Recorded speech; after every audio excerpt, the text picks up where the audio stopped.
Bharat New Zealand ನಡುವಿನ ಮುಕ್ತ ವ್ಯಾಪಾರ ಒಪ್ಪಂದ ಉಭಯ ದೇಶಗಳ ಪಾಲುದಾರಿಕೆಯಲ್ಲಿ ಐತಿಹಾಸಿಕ ಮೈಲಿಗಲ್ಲು ಎಂದು ಪ್ರಧಾನಿ ನರೇಂದ್ರ ಮೋದಿ ಬಣ್ಣಿಸಿದ್ದಾರೆ. ನ್ಯೂಜಿಲೆಂಡ್ ಪ್ರಧಾನಿ ಕ್ರಿಸ್ಟೋಫರ್ ಲಕ್ಸನ್ ಅವರ ಸಂದೇಶವನ್ನು ಸಾಮಾಜಿಕ ಮಾಧ್ಯಮದಲ್ಲಿ ಪ್ರಧಾನಿ ನರೇಂದ್ರ ಮೋದಿ ಹಂಚಿಕೊಂಡು ಈ ವಿಷಯ ತಿಳಿಸಿದ್ದಾರೆ. ಮಹತ್ವದ ಒಪ್ಪಂದವು ಉಭಯ ದೇಶಗಳ ನಡುವಿನ ಅಭಿವೃದ್ಧಿ ಪಾಲುದಾರಿಕೆಗೆ ವೇಗ ನೀಡಲಿದೆ.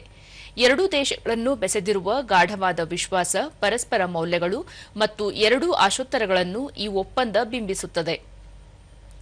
ಒಪ್ಪಂದದಿಂದ ರೈತರು, ಯುವಕರು, ಮಹಿಳೆಯರು, ಎಂಎಸ್ಎಂಇಗಳು, ಕುಶಲಕರ್ಮಿಗಳು, ನವೋದ್ಯಮಗಳು, ವಿದ್ಯಾರ್ಥಿಗಳು ಹಾಗೂ ಸಂಶೋಧಕರಿಗೆ ಹೆಚ್ಚು ಪ್ರಯೋಜನವಾಗಲಿದೆ.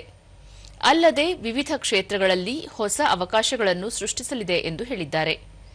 ಭಾರತದಲ್ಲಿ $20 ಶತಕೋಟಿ ಹೂಡಿಕೆಯ ನ್ಯೂಜಿಲೆಂಡ್ ಬದ್ಧತೆಯು ಕೃಷಿ, ತಯಾರಿಕೆ, ಆವಿಷ್ಕಾರ ಮತ್ತು ತಂತ್ರಜ್ಞಾನದಲ್ಲಿ ಪರಸ್ಪರ ಸಹಕಾರವನ್ನು ಮತ್ತಷ್ಟು ಬಲಪಡಿಸಲಿದ್ದು, ಭವಿಷ್ಯದಲ್ಲಿ ಎರಡೂ ದೇಶಗಳ ಸಮೃದ್ಧಿಗೆ ಹಾದಿ ಮಾಡಿಕೊಡಲಿದೆ ಎಂದು ಪ್ರಧಾನಿ ತಿಳಿಸಿದ್ದಾರೆ.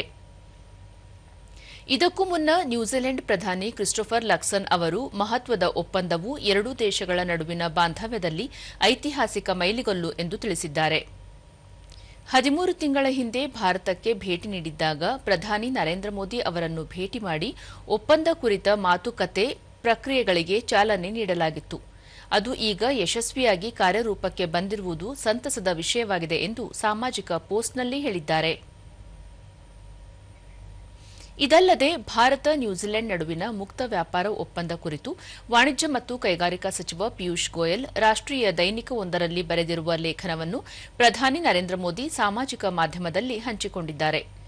ಭಾರತ ನ್ಯೂಜಿಲೆಂಡ್ ನಡುವಿನ ಮಹತ್ವದ ಒಪ್ಪಂದ ಭಾರತೀಯ ರಫ್ತುಗಳ ಮೇಲಿನ ಸುಂಕಗಳನ್ನು ಹೇಗೆ ರದ್ದುಪಡಿಸುತ್ತದೆ, ಕೃಷಿ ಮತ್ತು ಹೈನುಗಾರಿಕೆಯನ್ನು ಸಂಪೂರ್ಣವಾಗಿ ರಕ್ಷಿಸುವುದರೊಂದಿಗೆ ಕಾರ್ಮಿಕ ಸಂಬಂಧಿತ ಕ್ಷೇತ್ರಗಳನ್ನು ಮತ್ತು ಎಂಎಸ್ಎಂಇಗಳನ್ನು ಹೇಗೆ ಬಲಪಡಿಸುತ್ತದೆ ಎಂಬುದನ್ನು ಪಿಯೂಷ್ ಗೋಯಲ್ ಅವರು ವಿವರವಾಗಿ ತಿಳಿಸಿದ್ದಾರೆ.